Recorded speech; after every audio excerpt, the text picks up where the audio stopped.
তীব্র তাপদাহের মধ্যে শরীরে একদণ্ড ফসান্তে আনি দিত জুড়ি নাই আইসক্রিমর। আর এই গরমে আইসক্রিমের চাহিদাও বাড়ি গিয়ে আগের তুলনায় কয়েক গুণ বেশি।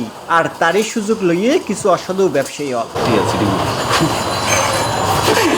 শুধু আইসক্রিম তৈরি করে বেঙ্গলে শিশু সহ আরা বেগুনে যারা দোয়ান্তন 5 টিক্কে 10 টিক্কে দিয়ে রে লেমন অরেঞ্জ ফ্লেভারের আইসক্রিম কিনিয়ে খাই তা তৈরির অস্বাস্থ্যকর পরিবেশ এবং মানব শরীরের লাই ক্ষতিকর ফলের রং ব্যবহার করি। দুধবার মালাই এই সমস্ত ইয়া করে বিভিন্ন ভিন্ন নামের চমকপ্রদ ইয়া লেগে ওই যে প্যাকেট করে তারপরে সাপ্লাই দিচ্ছে।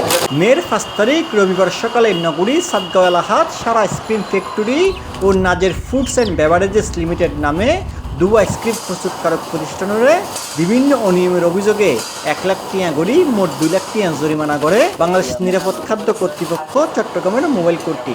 টাকা গরিফানা করছে আমাকে দেখা গেছে এখানে আমার কিছু এই যে নোংরাটা বলছেন কিছু নোংরা আছে, ঠিক আছে, আমার কিছু ফল আছে, ঠিক আছে, ভুল আছে, এই ভুলের জন্য 1 লাখ টাকা ফাইন করা হয়েছে। আমাদের এখানে আসলে যে হাইজিন মেনটেনের যে ব্যাপারটা আসলে অনেক সময় দেখা যাচ্ছে আমার ওয়ার্কারগুলো সবসময় একই ক্যাটাগরি থাকে না। কেউ আসে হয়তো বা নতুন করে কেউ আসলে সে হয়তো এটা বুঝতেও তার দেরি হয়। তো ওনারা আমাদেরকে এই ব্যাপারে বললো যে হাইজিনটা একটু ভালোভাবে মেনটেন করার জন্য, আমাদের যে জিনিসপত্র যেখানে রাখা দরকার সেখানে না রাখি একটা ভালোভাবে রাখার জন্য, যে কারণে ওনারা আমাদের এই সমস্যাগুলো একটু ফাইন্ড আউট করছে। আমরা চাচ্ছি যে ভবিষ্যতে আমরা এটা সুন্দরভাবে এটাকে রিকভার দিই ইনশাল্লাহ ভালোভাবে চলার জন্য।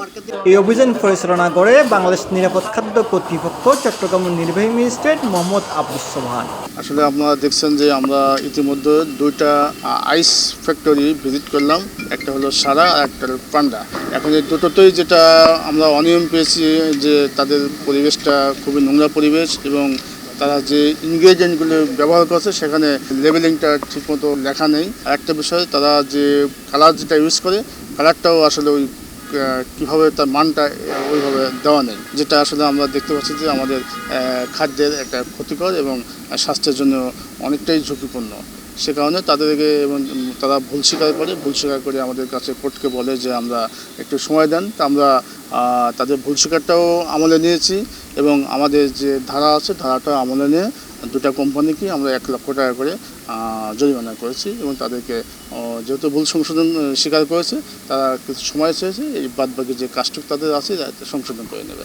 তীব্র গরমের মধ্যে আইসক্রিমের চাহিদারে কেন্দ্র করে যারা অস্বাস্থ্যকর পরিবেশ ও ক্ষতিকারক উপাদান দিয়ে এসব আইসক্রিম তৈরি করে তার বিরুদ্ধে সংশ্লিষ্ট প্রশাসন আরো কঠোর ব্যবস্থা লেবু এলে চাওয়া ব্যাকবক্তা হলো বিভিন্ন কালার ইয়া করে